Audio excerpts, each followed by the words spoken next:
E sobre a vacinação infantil contra a Covid-19 e também a nova explosão de casos de Covid e de gripe, a gente vai conversar agora com a infectologista Raquel Stuck. Boa noite, doutora Raquel, bem-vinda. Olá, boa noite, Lívia. É um prazer estar aqui com você hoje e com todos que estão nos acompanhando. Agora, doutora, estamos mesmo vivendo uma explosão de casos? O Lian trouxe para a gente a informação que só no estado de São Paulo já são 110 casos notificados, identificados e que provavelmente o número seja muito maior dessa coinfecção Covid mais gripe, que muita gente está chamando de flurona, já ouvi também coflu. A gente está vivendo realmente uma explosão de casos pelo Brasil dessa dupla infecção? Certamente sim, e teremos, sem nenhum espanto, viu, Lívia, sem nenhum motivo de grande alarde, preocupação, teremos um número maior ainda de casos que vão ser divulgados nos próximos dias, e porque nós temos esses dois vírus circulando, nós temos as pessoas que são suscetíveis, né? Nós não temos proteção contra esse H3N2 que está circulando no momento, e nós temos a Ômicron aí que se aproveitou da quebra das medidas aí, ou da flexibilização maior. Só não temos maior divulgação ainda, né? Um número maior de diagnósticos, porque nós temos muita dificuldade em realizar o diagnóstico pelo apagão também de testes no país. Em relação ao tratamento, doutora Raquel, muda alguma coisa quando há essa dupla infecção, ou quando é só Covid, ou quando é só gripe? E outra coisa, essa dupla infecção oferece mais riscos para o paciente?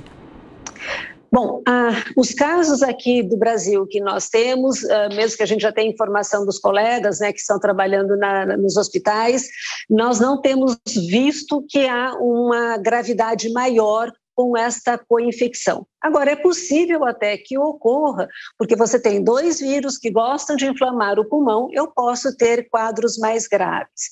E em que pessoas a gente se preocupa, porque são pessoas que podem ter um agravamento maior? São aquelas pessoas que também podem ter uma doença mais grave pelas doenças isoladamente. Então, as crianças, particularmente, e os idosos e os imunossuprimidos. Então, esta população, ou estas populações, estes três grupos, é que exigem uma maior atenção, e até para estes grupos a indicação de usar o antiviral, né, que vocês comentaram ainda há pouco, o oseltamivir, o nome comercial Tamiflu, para evitar que a doença, a influenza, a gripe, o H3N2, tenha uma evolução mais grave. Em relação às outras medidas, são as mesmas, né? Então, os antitérmicos que está acostumado, o tempo de isolamento ainda continua de 10 dias para a maior parte dos locais aqui no Brasil, contando o tempo de isolamento para a Covid. Doutora Raquel, a pergunta agora é do Rodrigo Constantino. Doutora, boa noite. Alguns especialistas estão aventando a possibilidade dessa nova variante, muito mais transmissível, mas menos agressiva, ser talvez a solução para a pandemia, o que tornaria tudo isso mais endêmico e não haveria tanto motivo para alarde. Eu queria a opinião da senhora sobre essa hipótese. Rodrigo, realmente existe essa expectativa, ou talvez, né, esse desejo de que isso possa se concretizar. Entretanto, o que nós temos visto lá fora até do Brasil já é uma explosão exponencial dos casos. Portugal, né, levantou até essa possibilidade de um país que tem uma vacinação completa de grande parte da população, de deixar um pouco a Ômicron circular, porque nas pessoas completamente vacinadas nós temos a tendência de ter uma evolução muito mais leve, muito mais branda, né, da Covid-19. O que nós não sabemos ainda, né, Rodrigo, eu acho que é preciso estar atento e acompanhar os dados que teremos, é quanto que a Ômicron será responsável por aquela síndrome pós-Covid, que é algo que, particularmente a mim, me preocupa bastante. Agora, para os outros países que não atingiram 80% de população completamente vacinada, e nesses 80%, eu quero chamar a atenção que para a Ômicron, 80% significa de população completamente vacinada, é igual a 80% de pessoas com 3 doses da vacina, nós temos uma explosão exponencial de casos, e mesmo que proporcionalmente o número de internações seja menor do que das outras variantes, se eu tenho milhões de pessoas adoecendo, mesmo a porcentagem menor, irá sim comprometer o sistema de saúde. Então, esta é a preocupação no momento, e por isso até a iniciativa aqui no Brasil até de cancelar, né, agora, a partir de agora, tudo que possa levar a uma aglomeração maior de pessoas para tentar conter a transmissão, tentar conter o número de casos novos para a gente poder não voltar até aquelas cenas, né, dos hospitais sem possibilidade de atendimento. Doutora, o Ricardo Salles agora faz a pergunta. Doutora, boa noite. A senhora comentou agora na explosão de casos em Portugal e em outros países, enfim, que em razão da sua cultura ou sua maneira de viver, não tem nada a ver, por exemplo, com o que tem o Brasil, com a história do carnaval, seja o Réveillon, carnaval, enfim, até porque nós, por estarmos no verão agora, temos ou teríamos, né, maior concentração em razão de festas que são mais apropriadas para serem realizadas no verão, ao contrário deles que estão no inverno. Qual é o objetivo do meu comentário? É perguntar o seguinte: efetivamente, nós vimos os navios, vimos aqueles africanos que chegaram aqui, mesmo vacinados, com a Ômicron e etc.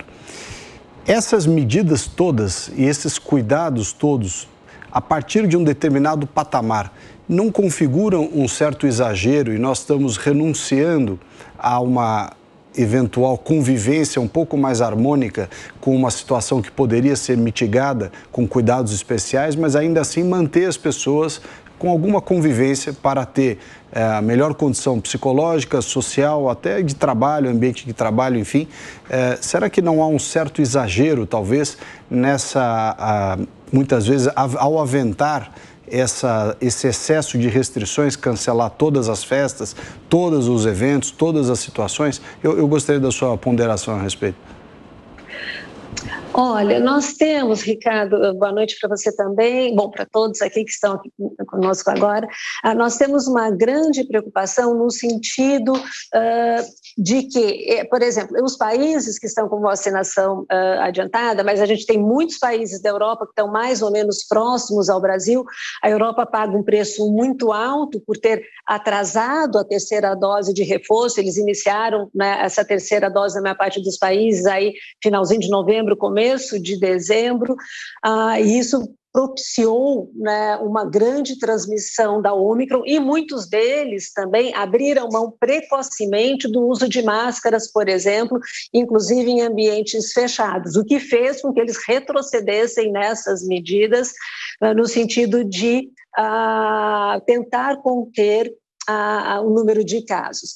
O grande problema é que acho talvez a mesma consideração, né, do Constantino, é que você tem uma explosão que é exponencial mesmo de casos, né? E esta explosão numa população como a nossa, né, que nós temos ainda uma porcentagem de pessoas que receberam as 3 doses muito pequena no nosso país, nós teremos de novo a situação dramática que nós tivemos no começo do ano passado, né? Então, o que a gente já vivenciou há um ano atrás, de março a junho, julho do ano passado. E esta é a grande preocupação, e isso faz com que, né, se justifique, na minha maneira de ver, sim, essas medidas restritivas de grandes aglomerações, né, onde você perde absolutamente o controle de tudo no contato e no convívio entre as pessoas, né? Nós não restringimos ainda nada de espaços fechados, de circulação, confraternização com 10, 15 pessoas que não tenham sintomas e preferencialmente vacinadas, eu acho que também ok, a gente ainda vai manter isso, né? Mas mais do que isso, e até os gestores públicos fomentando, né, aglomerações que levam, sim, a uma grande transmissão, né, da Covid, isso é muito preocupante. E vamos pensar, né, nós temos no país, infelizmente, uma porcentagem de vacinação que é muito desigual, né? Eu soube agora, Porto Alegre está com 90% de população totalmente vacinada, considerando 2 doses, o que não é suficiente para a Ômicron. São Paulo tem uma vacinação grande, mas nós temos o norte do país, regiões que se assemelham à África. Então, nós temos algumas Áfricas aqui, perdidas aqui no Brasil, né, em termos de não adesão à vacinação ou dificuldade de distribuição, enfim, os motivos a gente pode até até conversar. Mas a gente tem uma preocupação pela desigualdade e o número de pessoas que não estão completamente vacinadas. Eu acho até que se a gente tivesse 80% das pessoas com 3 doses de vacina, isso é suficiente para praticamente, né, diminuir quase a zero o risco de formas graves da doença. A gente podia deixar, sim, circular e a gente, né, vamos para o carnaval, vamos para o que daí vier, que realmente a gente não teria risco. Mas, nesse momento, a nossa condição sanitária não nos permite. Fabi Barroso.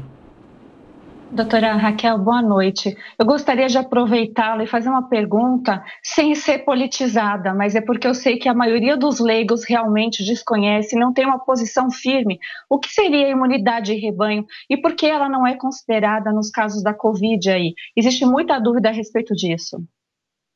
Bom, imunidade de rebanho é quando você permite ou tem uma doença que se transmite, né, muito de pessoa para pessoa e que você consegue que a doença provoque, ou até por vacinação, você consegue que uma porcentagem grande das pessoas esteja totalmente, e mais pela doença mesmo, esteja totalmente protegida, de tal modo que você não tenha mais risco de ter o vírus circulando ou que os casos sejam muito pontuais, né?